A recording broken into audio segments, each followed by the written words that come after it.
अले मम्मी दे तो ना, ये दाल तो तुझ भी नहीं खा रही है। वो खा लेगी बेटा, उसका पेट भरा हुआ होगा, जाओ तुम खेलो। पर मम्मी, अरे कहा ना वो खा लेगी, जाओ अब मुझे परेशान मत करो। 4 साल की मासूम प्रिया अमरपुर गांव में अपने पिता हरीश और मां ममता के साथ रहती थी। हरीश एक किसान था और ममता घर पर रहकर अपनी बच्ची और घर का ख्याल रखती थी।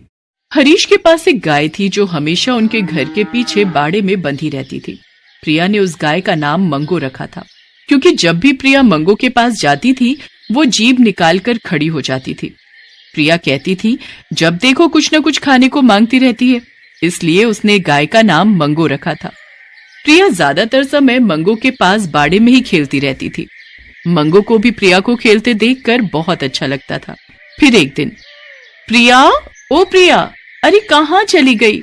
हाँ मम्मी, मैं इधर हूँ, मंगो के पीछे, उसे खाना खिला रही हूँ।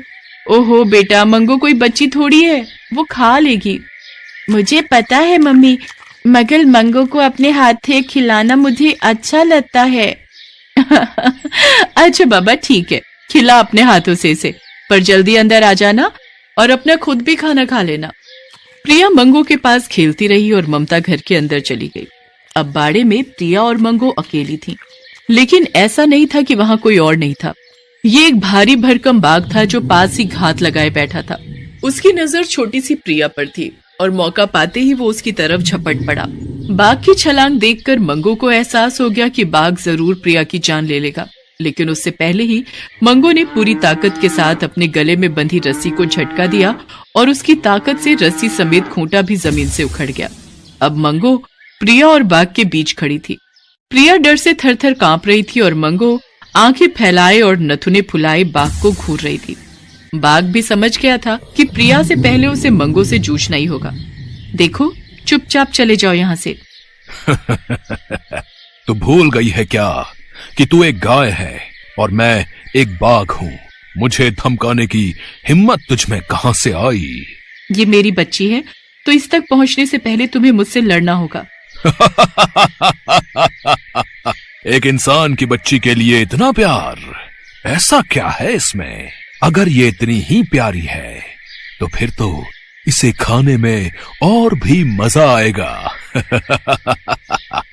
मैंने कहा ना चुपचाप चले जाओ यहाँ से। मंगो अपनी बात पूरी कर पाती उससे पहले ही बाघ ने मंगो की तरफ छलांग लगा दी। मंगो भी बिना कुछ सोचे समझे उससे भिड़ गई। बहुत देर तक दोनों में भयंकर लड़ाई होती रही। बाघ मंगो पर अपने नुकीले पंजों से वार करता रहा और मंगो अपनी सींगों से उठा उठा कर पटकती रही। उधर प्रिया एक जगह छिपकर ये सब देखती रही। आखिरकार मंगो के हौसले की जीत हुई और बाघ को हार मानने पर मजबूर कर दिया। बाघ लड़खड़ाते हुए जंगल की तरफ लौट गया। तब प्रिया बाहर निकलकर मंगो की तरफ दौड़ी और उससे लिपटकर रोने लगी। तब तक ममता भी वहां आ गई। ममता ने देखा कि प्रिया मंगो को गले से लगाए खड़ी है और मंगो के पूरे बदन से कई जगह खून बह रहा है। ये देखकर ममता घबरा गई। उसने तुरंत प्रिया को गोद में उठाया और वहां से चली गई। मंगो चुपचाप ममता को देखती रही। ममता ने एक बार भी उसके बदन पर हाथ नहीं फिराया, जबकि मंगो प्रिया के लिए अपनी जान पर खेल गई। फिर उसी शाम, सुनो जी, ये मंगो को अब छोड़ना होगा। पर ऐसा क्यों? क्या किया उसने? जरा जाके उसकी हालत देखो, पता नहीं किससे भिड़ कर आई है। भिड़ के आई है मतलब? पता नहीं किससे लड़ पड़ी है। पूरे शरीर पर घाव ही घाव है। मुझे तो लगता है कहीं पागल तो नहीं हो गई। उसका यहाँ रहना अब ठीक नहीं है। छोटी सी बच्ची है घर में, बेचारी सुबह से सहमी हुई है। क्यों? उसे क्या हुआ? अब मुझे कुछ नहीं पता। आप बस अभी जाओ और उसे कहीं छोड़कर आ जाओ। अच्छा ठीक है, मैं जाकर देखता हूँ। हरीश पीछे बाड़े में गया तो उसने देखा कि मंगो वहां पर उदास बैठी थी। उसके शरीर पर कई जगह घाव थे जिनमें से खून बह रहा था। ये देखकर हरीश की आंखों से आंसू आ गए। उसके घाव देखकर हरीश को लगा कि शायद अब मंगो बच नहीं पाएगी और वो मंगो को अपनी आंखों के सामने मरता नहीं देख सकता था। उसने मंगो की रस्सी हाथ में ली और उसे जंगल की तरफ लेकर चल दिया। मंगो भी लड़खड़ाती हुई उसके पीछे पीछे चल दी। काफी दूर पहुंचकर हरीश ने मंगो की रस्सी हाथों से छोड़ दी और मंगो के सिर पर हाथ फिराकर वहां से वापस चला आया।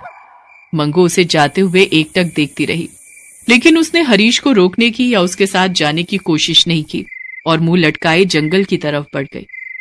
दर्द और भूख से परेशान मंगो एक पेड़ के नीचे बैठ गई कि तभी उसे किसी के रोने की आवाज सुनाई दी।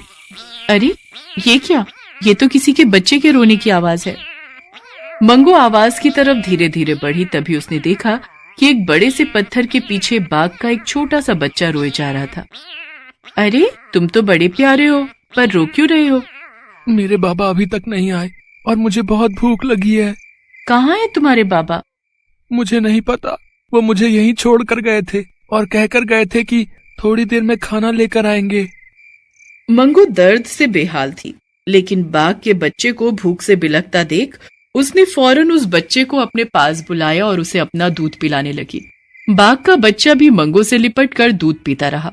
इसी बीच वहां किसी के कदमों की आहट हुई। उस आहट को सुनकर मंगो घबरा गई। उसने फौरन बाघ के बच्चे को खुद से चिपका लिया और पलटकर देखा तो सामने वही खूंखार बाघ खड़ा था जिसने प्रिया पर हमला किया था। अच्छा, तो तुम यहाँ भी आ गई। मेरे बच्चे को छोड़ दे, वरना अब नहीं बच पाएगी मुझसे। क्या ये तुम्हारा बच्चा है? हाँ, यही मेरे बाबा हैं। इतना कहकर वो बच्चा जाकर उसी बाघ से लिपट गया। ये देखकर मंगो खुश थी, लेकिन तभी बाघ ने गुस्से से अपने बच्चे से पूछा, इसने तुम्हें कोई नुकसान तो नहीं पहुंचाया? नहीं नहीं बाबा, ये तो बहुत अच्छी हैं। मुझे बहुत भूख लगी थी तो इन्होंने मुझे दूध पिलाया और बहुत प्यार भी किया। अपने बच्चे की बात सुनकर बाघ हैरान रह गया।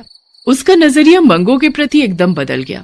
वो मंगो के पास आया और बोला, अब मुझे माफ कर दो, मैंने तुम्हें गलत समझा। मुझे लगा कि तुम मेरे बेटे को नुकसान पहुंचाने आई हो, पर मैं ये भूल गया कि उस दिन तुम तो एक इंसान की बच्ची के लिए अपनी जान पर खेल गई थी। कोई बात नहीं। अच्छा, तो मैं चलती हूँ। रुको, वैसे तुम यहाँ क्या कर रही हो? तुम तो वहाँ उस इंसान के पास रहती थी। मंगो ने उस बाघ से कुछ नहीं कहा और आंखों में आंसू लिए वहां से चल दी। वो चलते हुए लड़खड़ा रही थी।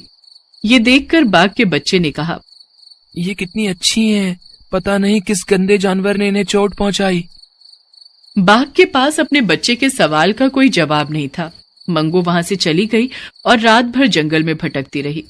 फिर अगले दिन उसी बाघ ने देखा कि एक शेर मंगो की जान लेने की कोशिश कर रहा था और मंगो पूरी ताकत के साथ उसका मुकाबला कर रही थी, लेकिन उसकी हालत खराब थी और वो कमजोर पड़ रही थी।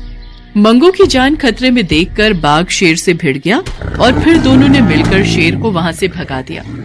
बाघ मंगो को अपने साथ अपनी गुफा में ले गया। मंगो को देखकर बाघ का बच्चा बहुत खुश हुआ और वो मंगो के घावों को चाटने लगा। बाघ वहां से चला गया और मंगो उसके बच्चे के पास बैठ गई। ऐसे ही कई दिन बीत गए। बाघ हर रोज शिकार करता और उसका बच्चा मंगो के साथ खूब खेलता। वक्त गुजरा तो मंगो के घाव भी भर गए और वो बिल्कुल अच्छी हो गई। फिर एक दिन, मुझे यहाँ बहुत दिन हो गए हैं, अब मुझे चलना चाहिए। लेकिन तुम जाओगी कहाँ? उसी गांव में। हो सकता है कि मुझे कोई इंसान फिर से अपने पास रख ले। वैसे भी गाय घरों में ही अच्छी लगती हैं, सड़कों या जंगलों में नहीं। ठीक है, लेकिन तुम्हारा एहसान है मुझ पर, तो कभी भी तुम्हारी कोई भी मदद कर सकूं तो मुझे बहुत खुशी होगी। बाघ और उसके बच्चे से विदा लेकर मंगो गांव वापस आ गई। वो सीधे हरीश के घर पहुंची तो प्रिया उसे देखकर खुशी से उछल पड़ी। मम्मी मम्मी देखो, मंगो आ गई। हैं? ये फिर वापस आ गई? मंगो को वापस देखकर हरीश और प्रिया बहुत खुश थे। दोनों मंगो से जाकर लिपट गए। तभी पीछे से किसी के गुर्राने की आवाज आई। वहां दो भेड़िए खड़े थे जो हरीश और प्रिया को घूर रहे थे। उन भेड़ियों को देखकर हरीश और प्रिया बुरी तरह घबरा गए, लेकिन अगले ही पल झाड़ियों के पीछे से बाघ निकला और मंगो के साथ जाकर उन दोनों भेड़ियों के सामने खड़ा हो गया। और फिर वहां पर जो हुआ उसे देखकर ममता और हरीश दोनों को अपनी गलती का एहसास हो गया और उन्होंने मंगो को बड़े ही प्यार से वापस अपना लिया। अब मंगो के पास दो परिवार थे। एक जगह वो प्रिया उसकी बच्ची थी तो दूसरी तरफ जंगल में वो एक बाघ के बच्चे की माँ थी।